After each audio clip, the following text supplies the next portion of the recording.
The gentle rustle of turning pages was the only sound in Robert's peaceful living room, a sanctuary built over decades of hard work. The warm glow of the lamp and the familiar weight of his book were comforts he'd earned. That tranquility shattered with a sharp, impatient knock at the door. Before he could even rise, it swung open. There stood Jason, his son-in-law, eyes blazing with an unnerving intensity. Without a greeting, Jason strode in and slammed a crumpled stack of papers onto the coffee table. Robert stared at the bold red final notice stamp screaming from multiple credit card statements. Jason leaned forward, his voice cold and devoid of any respect. "It's simple," he stated, not asked. "You're going to pay this off. All of it." The audacity of the demand hit Robert like a physical blow, his quiet evening obliterated by Jason's staggering entitlement. This wasn't a request. It was a declaration of war. The cold certainty in Jason's voice echoed in the silent room long after he left, but it was a familiar chill. This moment hadn't begun tonight. Its roots snaked back through years of trust, willingly given and ruthlessly exploited. Staring at the damning pile of bills,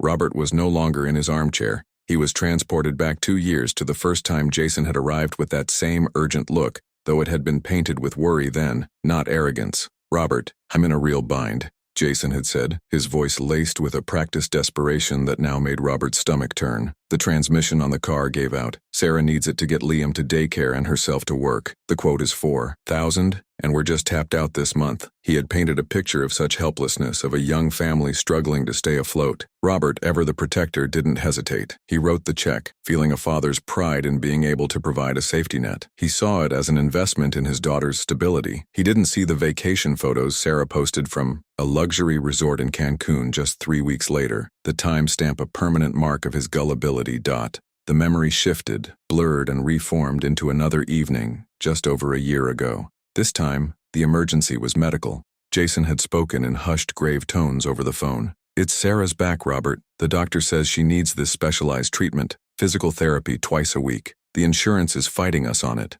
calling it experimental. But the pain she's in," his voice had cracked convincingly. "We need 6,000 for the initial sessions or they won't even see her." The image of his daughter in pain was all it took. Robert liquidated a small bond, his heart aching for her. He later asked Sarah about her recovery, and she'd offered a vague, "Oh, up and down," before quickly changing the subject to the weather. He thought she was just being brave. Now, he wondered if she was just being a convincing actress. Then came the biggest lie, the one that should have been a glaring red flag, but was wrapped in the glittering promise of legacy. A can't-miss opportunity, Jason had called it, his eyes alight with a greed Robert had mistaken for ambition. "My colleague is starting a tech firm, Robert. It's the next big thing. He's offering me a stake, but it requires an initial investment. 30,000. We'll triple it in a year, I guarantee it. This is for Liam's future, for our family's security." He'd spoken of trusts, funds, and college savings. Robert, wanting to believe his son-in-law was a visionary, a provider, had dipped into the savings he'd earmarked for his own precarious retirement. The check was signed with hope. The company, of course, never materialized. When Robert gently inquired, months later, Jason brushed him off. "These things take time, Robert. You don't understand the startup world." Now, sitting amidst the evidence of this final, audacious demand, the separate lies coalesced into one horrifying truth. The car repair, the medical bill, the investment, they weren't misfortunes. They were funding mechanisms. Each story was a thread in a web Jason had woven around him, each crisis a calculated withdrawal from the bank of Robert's goodwill. He saw the lavish lifestyle not as the result of his children's success, but as the spoils of a continuous, manipulative campaign. The designer handbags Sarah flaunted, the expensive golf clubs Jason brandished, the constant upgrades to their home. It was all built on a foundation of his life's work, his sacrifice, his love weaponized against him. The shock of the initial betrayal curdled into a sickening cold fury. He hadn't been a father-in-law, he'd been a mark. Robert's silence stretched, thick and heavy. It wasn't the pause of consideration Jason expected, but the stunned, brewing quiet of a man reassessing his entire reality. He watched the calculations flicker behind Robert's eyes, the connecting of dots that should have remained forever separate. Jason's impatience shattered the stillness. The mask of cold entitlement slipped, replaced by something uglier and more desperate.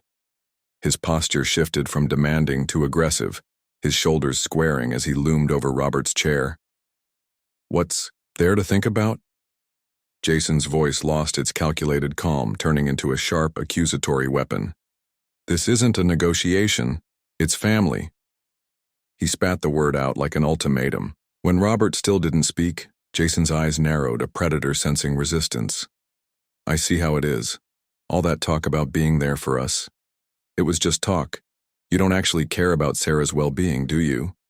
You're fine letting her drown in this stress, aren't you? The sleepless nights, the anxiety, it doesn't mean a thing to you." He leaned in closer, his voice dropping into a venomous whisper designed to inflict maximum damage. A real family man, a real father, would do anything to protect his daughter. He would move heaven and earth to make sure she's happy and secure. But I guess that's not you. I guess your comfort is more important than your own daughter's peace of mind. He let the accusation hang in the air, watching for a flinch, a sign that his words had found their mark. Seeing the hardened resolve on Robert's face, Jason played his final, most despicable card. His expression didn't soften, but it became cruelly strategic. "You know, Liam asks about you all the time. When is Grandpa coming over? He loves his grandpa." He paused, letting the sweet image of his grandson settle in the space between them before he twisted it. It would be a shame if that had to change. If he had to wonder why Grandpa doesn't visit anymore. If we had to tell him Grandpa was just too busy to help when Mommy and Daddy were in trouble. A real family sticks together. If you're not going to act like family, then maybe you don't get the privileges that come with it. He wasn't just asking for money. He was holding a relationship hostage. He was weaponizing Robert's love for his grandson, turning it into a blunt instrument to beat him into submission. The air left the room. The debt, the lies, the entitlement, they all crystallized into this single, unforgivable act of emotional blackmail. This was no longer about greed, it was about domination. Robert did not react. He let the vile threat hang in the air, a toxic cloud meant to suffocate his will. He saw the expectant triumph in Jason's eyes, the absolute certainty that this emotional nuclear option had secured his victory. For a terrifying moment, the only thing Robert felt was a void, a profound emptiness where a grandfather's love had just been held at gunpoint. Then a switch flipped.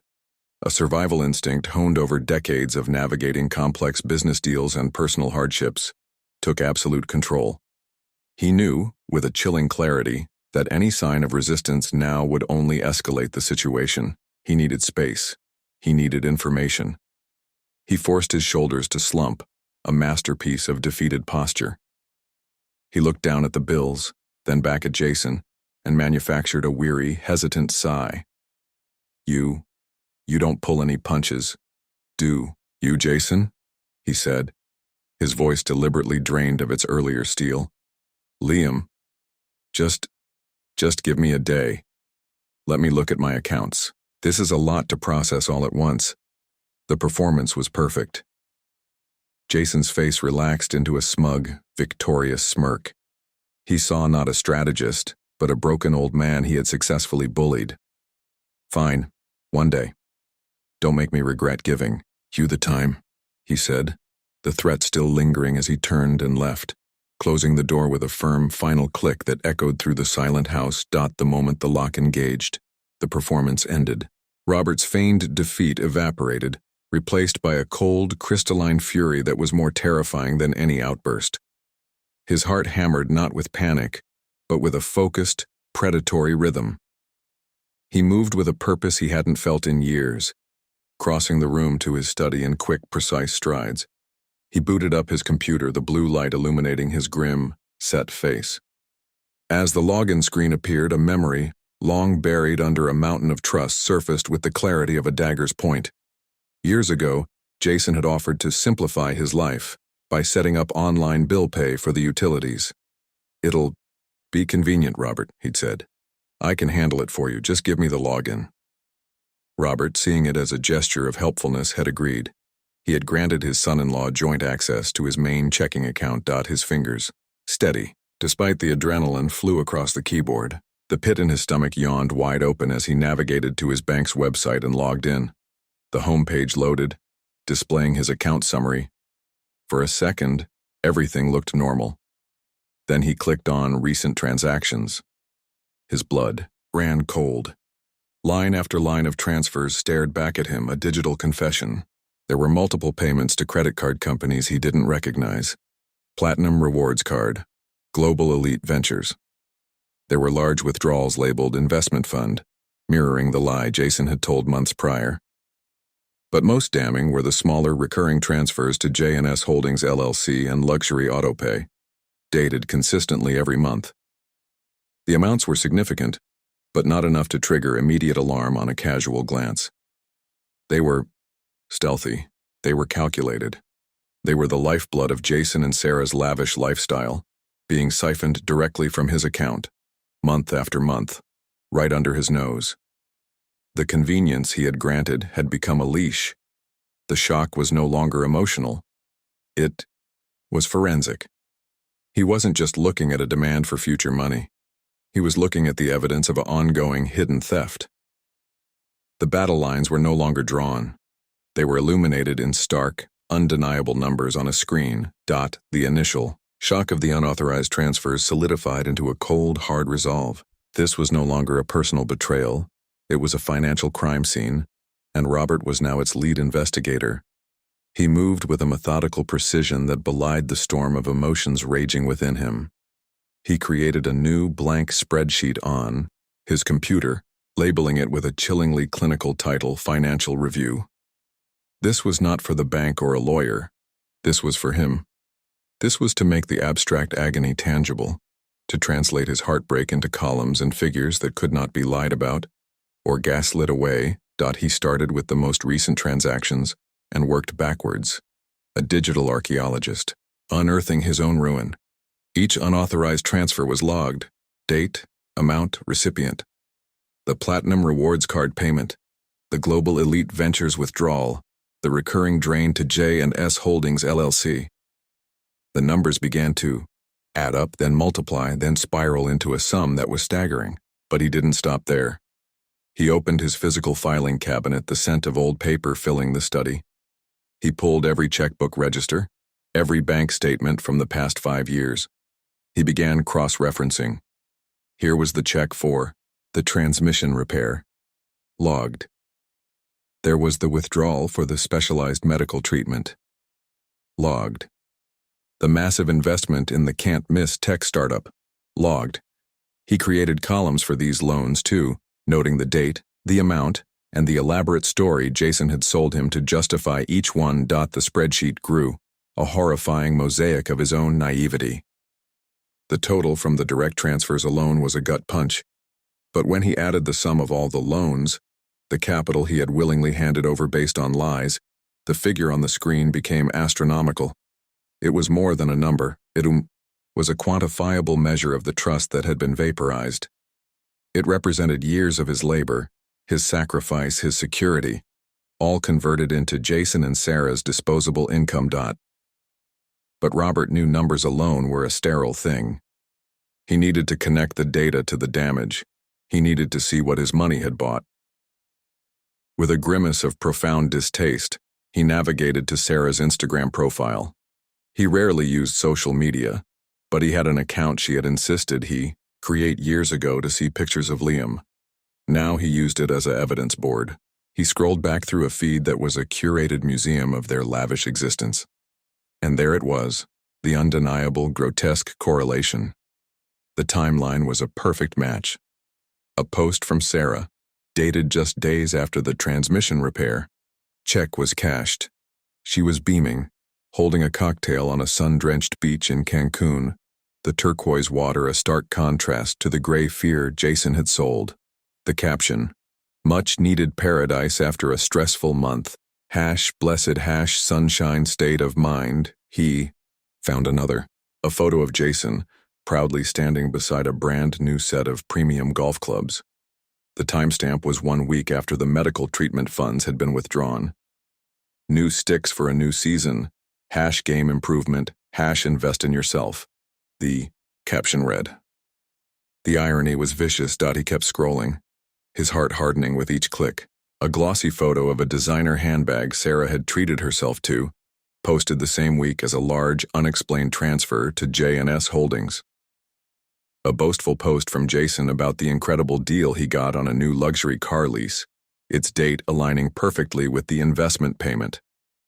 A weekend getaway to a vineyard, a fancy dinner at a Michelin-starred restaurant, new furniture for their patio. Each luxury was meticulously dated and proudly displayed, a public trophy case funded by private deceit. The spreadsheet was no longer just numbers. It was a ledger of lies. Each line item now had a corresponding image, a time-stamped monument to their avarice. The car repair was a vacation. The medical bill was a set of golf clubs. The investment was a car payment. The financial stress Jason had just weaponized was a fiction constructed entirely of Robert's money. The sheer scale of the betrayal was no longer just terrifying, it was illuminating. It revealed a level of premeditation and pathological entitlement that made the initial demand seem almost quaint. This wasn't a momentary lapse in judgment, it was a long-term, carefully managed campaign of financial exploitation. Robert leaned back from the screen, the glow of the data reflecting in his eyes. The grief was gone, burned away by the white-hot heat of this newfound, irrefutable truth. He had the evidence. Now he needed a plan. The digital evidence burning on his screen demanded immediate physical action. The time for reflection was over. Robert did not call. He did not email. He moved with the grim purpose of a man securing a breach. He drove directly to his bank, a solid brick-built branch that had housed his accounts for 30 years. The familiar surroundings felt different now. This was no longer just a place of deposit and withdrawal, but the front line of a defense he had foolishly left unguarded. He asked to speak directly with the branch manager, refusing to discuss his matter with a teller. When a woman named Mrs. Davies, sharp-eyed and professional, ushered him into her quiet office, Robert did not mince words. He laid his driver's license on her desk, a silent assertion of his identity, and began speaking, in a low, steady voice devoid of hysterics but brimming with cold fury. I am the victim of ongoing financial abuse and unauthorized access to my accounts, he stated, the clinical terms giving weight to his personal nightmare. He slid a single piece of paper across the desk. On it, he had neatly printed Jason's full name, date of birth, and the last 4 digits of the joint access credentials he'd been given years ago. Mrs. Davies's professional demeanor tightened into one of focused concern. She asked a few precise questions, her fingers already flying across her keyboard pulling up his account. Robert answered succinctly, pointing to the line items he had already identified on his spreadsheet.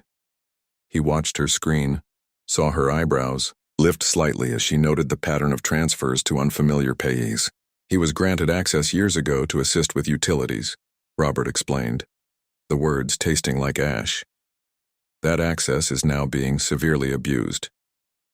We will take care of this right now, Mr. Evans, Mrs. Davies said, her voice firm and reassuring. The process was swift and efficient, a financial triage. With a few keystrokes, Jason's digital access was permanently revoked. Every password associated with the online banking portal was reset, and a new, complex one was established, which Robert wrote down on a secure card the bank provided. 2-factor authentication was activated, tying account access directly to Robert's personal cell phone. Mrs. Davies also placed a high-level alert on the account, requiring her personal authorization for any large withdrawals or changes to contact information. It was a digital fortress being rebuilt, brick by digital brick around his life's savings. As she finalized the protocols, Mrs. Davies looked at him with a mix of professionalism and genuine sympathy. I'm very sorry you're going through this, Mr. Evans. It's unfortunately more common than people think. She handed him a printed confirmation of the changes. Your accounts are secure. Is there anything else we can do? Robert took the document, the paper feeling like a first victory. This is everything, he said, his voice quiet but filled with a newfound resolve. This is the first step. Walking out of the cool, air-conditioned bank into the daylight, he didn't feel relief. He felt the satisfying click of a first lock turning. His fortress was secured. The siege could now truly begin. A strange, anticipatory silence settled over Robert's home. The frantic energy of discovery had passed, replaced by the quiet certainty of a predator that had secured its position and now waited for its prey to stumble into the trap. He knew, with absolute certainty, that the reaction was coming. The siphoning of funds had been a constant, a monthly entitlement Jason had come to rely on as surely as a paycheck. Severing that line would trigger a seismic shock in their carefully constructed fantasy. Robert used this waiting period not in anxiety, but in preparation. He became an archivist of his own betrayal. He printed every page of the spreadsheet, every bank statement with suspicious transfers highlighted in angry yellow.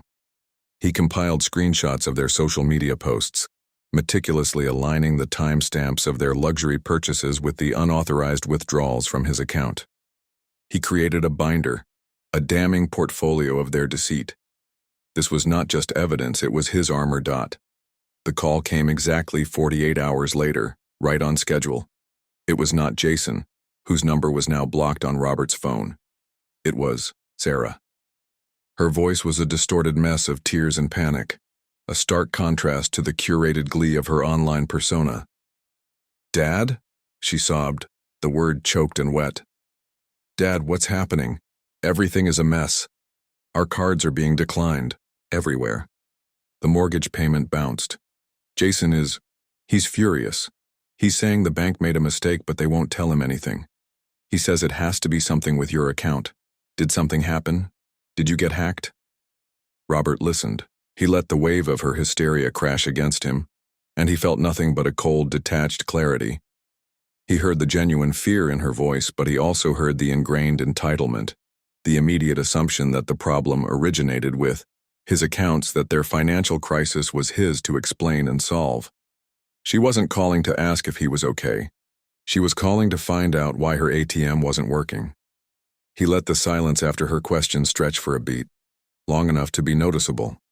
When he spoke, his voice was preternaturally calm, a flat, placid lake, undisturbed by her storm.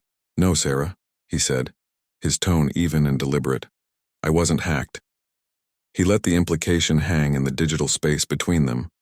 He could almost hear her frantic mind trying to process the quiet finality in those 3 words. Before she could form another tearful question, he continued, his voice still lethally calm.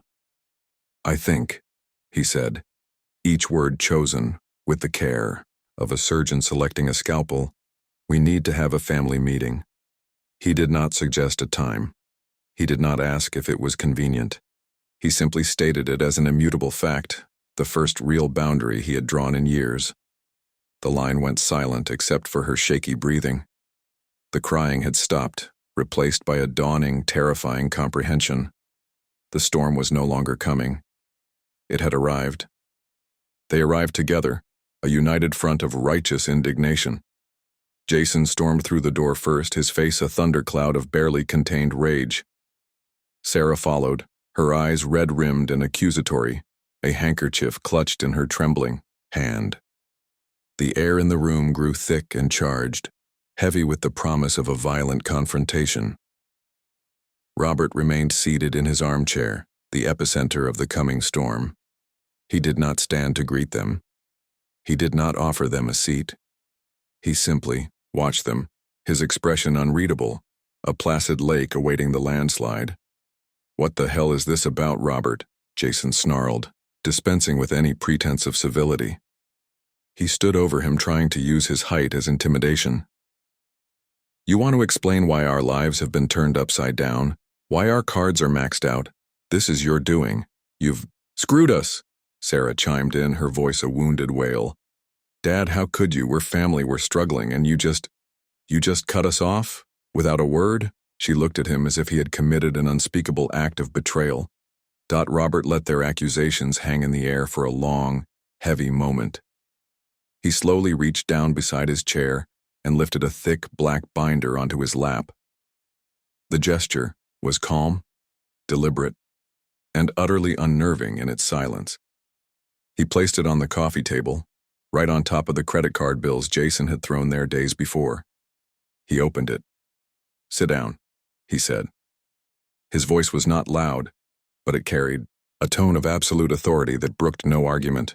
It was the voice of a man who was no longer a victim but a judge, stunned by his composure. They reluctantly sat on the sofa opposite him. Jason's jaw was clenched, his fists tight balls in his lap. Robert began. He did not yell. He did not need to. The evidence yelled for him. He turned the pages slowly, methodically. "This isn't about me screwing you, Jason," he said, his voice flat and cold. "This is about an audit." He turned to the first page, a detailed spreadsheet. "This column lists every loan I ever gave you, the transmission, the medical bills, the investment." He pointed to a final, horrifying sum at the bottom. "This column lists every unauthorized transfer from my account to yours over the past 2 years. Payments to credit cards I've never seen. Transfers to holding companies I don't own." Jason's face began to pale, but he tried to bluster.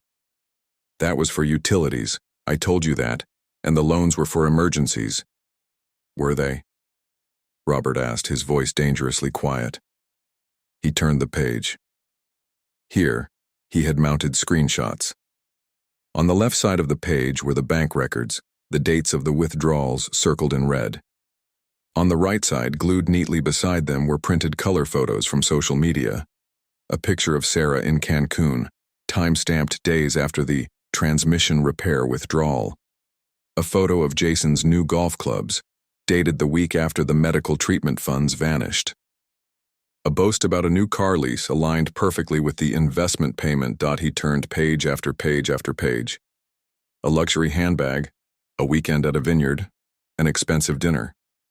Each luxury was meticulously documented, each timestamp a nail in the coffin of their lies. The color drained completely from Jason's face. His bluster evaporated, replaced by a sickly, trapped silence. He could not argue with the photos. He could not gaslight the timestamps. Robert then turned his gaze to Sarah. Her tears had dried up, replaced by a look of dawning horror and shame as she stared at the evidence of her own complicity. "And you?" Robert said, his voice softening into something infinitely more painful than anger, profound disappointment. "You knew. You participated. You posed for these pictures. You lived this lie. You let him use my love for you and for my grandson as a weapon to extort me." He closed the binder with a soft final thud. The sound echoed in the silent room. "You didn't need help. You wanted a subsidy. You are not victims of my actions. You are perpetrators of your own greed. You didn't want a family, you wanted a financier. And as of today," he said, looking at each of them in turn, "the bank is closed." There were no more arguments. There was no defense. There was only the devastating, irrefutable truth, presented not with screaming, but with the quiet, crushing force of fact. The reckoning was complete. The silence that settled after Robert's presentation was more devastating than any shouted argument. It was the silence of truth accepted, of a fantasy world crumbling into dust. Jason and Sarah left his house not in a rage but in a stunned, shame-faced shuffle, the damning binder's contents seared into their minds. The slammed door this time felt final, not aggressive. It was the sound of their old life closing behind them. The consequences began almost immediately, arriving not as a single blow but as a relentless wave of reality. The first ripple was financial. The luxury car, a symbol of Jason's fabricated success, was the first to go. Robert learned from a terse, humiliated call from Sarah that it had been repossessed, towed away from their townhouse complex in full view of their neighbors. The embarrassment was a tangible thing in her voice, but beneath it was a sharper, more primal fear. The second ripple was their home. The mortgage payment they had long covered with Robert's siphoned funds was now impossible. The maxed-out credit cards offered no lifeline. An eviction notice followed, a formal, cold document that made no allowances for their former status or designer furniture. They had to move, and quickly their belongings crammed into a rented storage unit, a far cry from the spacious, stylish home they had curated for Instagram. The most profound ripple, however, was the one that tore through their marriage. The pressure of facing genuine financial consequence for the first time in their adult lives was a weight their relationship was not built to bear. The blame began immediately. Sarah's shame curdled into resentment, directed at Jason for his monstrous scheme and his catastrophic miscalculation in threatening her father. Jason, stripped of his provider facade and his power to manipulate, retreated into sullen defensiveness, accusing her of being a willing participant who had enjoyed the spoils. Their arguments were no longer about which restaurant to try, but about which relative might take them in. The foundation of their partnership, built on a shared sense of entitlement and a common enemy in Robert, cracked under the strain of actual adversity. The love, if it had ever been more than a mutual agreement to live well at someone else's expense, seemed to evaporate in the heat of their escalating fights. Robert monitored this collapse from a distance, his information coming in fragments from a few trusted old family friends who still kept him in the loop. He felt a deep, abiding sadness for his daughter, a grief for the life she could have had if she had chosen character over comfort. He saw the scared woman beneath the polished facade, and a part of him ached for her, but that ache was now ringed with steel. His sympathy did not translate into action. He did not call.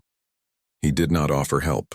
He allowed the natural and entirely predictable consequences of their actions to unfold.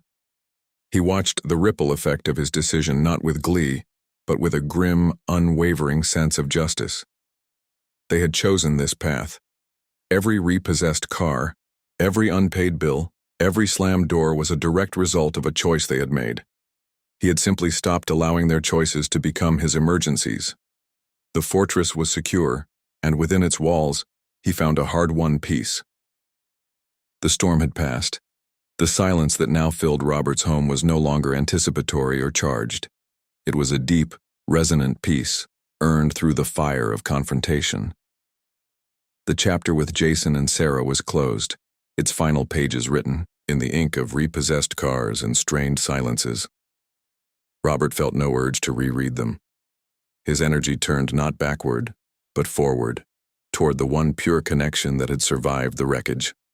His grandson, Liam. He arranged to see the boy, not at his daughter's fraught new apartment but on neutral ground. A park, a museum, a quiet pizza place. He made it clear to Sarah, in terms that brooked no argument, that his relationship with Liam was separate. It was non-negotiable. To his relief, she acquiesced, too weary and ashamed to fight this one battle. When Liam ran toward him, his small face alight with uncomplicated joy, the last of Robert's tension melted away. They built Lego castles and talked about dinosaurs, and for those precious hours, the world was simple and good. Robert was not a bank account or a problem to be managed. He was just Grandpa. He was protecting that with everything he had. Sitting in his living room one evening, the same room where the audacious demand had been thrown at him like a gauntlet, Robert looked around. The space was his again. Every object, every book, every memory it held was now insulated from the grasping hands of entitlement. His financial security, once bleeding out from 1,000 small cuts, was now healed and fortified, a monument to his own lifetime of labor that he would decide how to spend. He had taken absolute control back from those who felt they had a claim to it, simply by sharing his bloodline. He felt no triumphant gloating, only a profound and quiet satisfaction. The anger was gone, burned off in the intense heat of the reckoning. What remained was the clear, hard-won wisdom of the lesson. He had learned, in the most brutal way possible, the critical difference between helping family and being used by them. Help builds up, use wears down. Help is given freely, use is taken by force. Help fosters gratitude, use breeds only expectation. He would never confuse the two again. The house was quiet, the peace unbroken. He had reclaimed it all, his home, his money, his time, and most importantly, his peace. It was a victory not of vengeance but of sovereignty.